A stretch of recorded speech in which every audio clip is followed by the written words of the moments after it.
मदद करें, तभी देश आगे बढ़ेगा। अगर हम अपनी फ्यूचर जनरेशन पर इन्वेस्ट करेंगे तो देश आगे बढ़ेगा। मैं आप सबके थ्रू मैं पब्लिक के साथ अपील करूंगा कि इसमें आगे आए और हमारी मदद करें।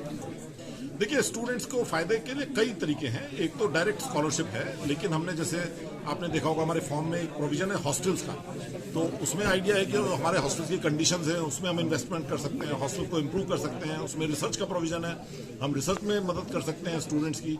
इस तरह से मेरा ख्याल है कि जो भी यूनिवर्सिटी का काम है उसमें स्टूडेंट्स की भागीदारी बहुत इंपॉर्टेंट है, और जो भी हमारा पर्पस है वो स्टूडेंट सेंट्रिक होगा और स्टूडेंट्स की मदद होगी। ये डिपेंड करता है जो डोनर का और हमारा क्या एग्रीमेंट होता है। कई बार डोनर बोलेगा कि भाई हमारा ये पैसा है, इसका सिर्फ इस्तेमाल इंफ्रास्ट्रक्चर में हो सकता है, या बोलेगा कि हमारा ये पैसा किसी और काम में हो सकता है। जो बड़ा डोनर है उसके साथ हर केस बाय केस बेसिस पर, अगर कोई 10 करोड़ दे रहा है तो फिर उसके साथ डिस्कशन करना पड़ता है, और उसमें काफी समय लगता है, नेगोशिएशन होता है, उसका एग्रीमेंट होता है, और उसकी टर्म्स एंड कंडीशंस क्लियर होती हैं, और उसके हिसाब से काम किया जाता है। जो खुल गया, बिल्कुल सही बात है।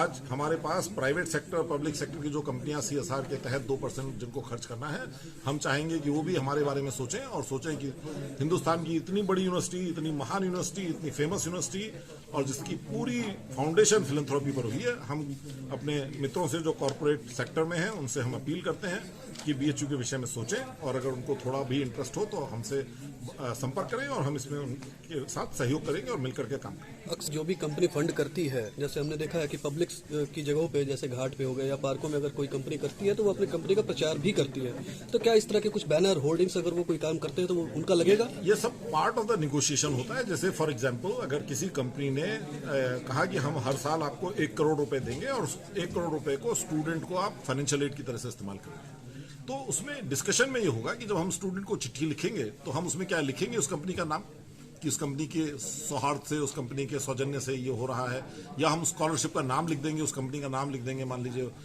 कोई भी कंपनी है, उस कंपनी के नाम के आगे स्कॉलरशिप मिल देगी। ये सब, this is all part of A discussion, part of an agreement. तो ये अभी फ्रेमवर्क नहीं है कि पूरी तरह से अभी लाइन डिसाइड नहीं की गई कि ये लाइन डिसाइड हो गई है। जिस दिन कोई डोनर होगा उसके साथ केस बाय केस बेसिस पर डिस्कशन होती है। हर कंपनी की अपनी रिक्वायरमेंट होती है, सारी कंपनी एक ही तरह से नहीं चलती है। कुछ कंपनी ये भी कहेंगी कि हमारा नाम मत लीजिएगा, क्योंकि वो कहेंगे कि अगर हमारा आपने नाम लिया तो बाकी यूनिवर्सिटी पर से हम पर प्रेशर आ सकता है। तो हमारे कुछ डोनर ऐसे भी होंगे, मेरा अनुभव है, कुछ डोनर ऐसे होते हैं जो चाहते हैं कि उनके पैसे के बारे में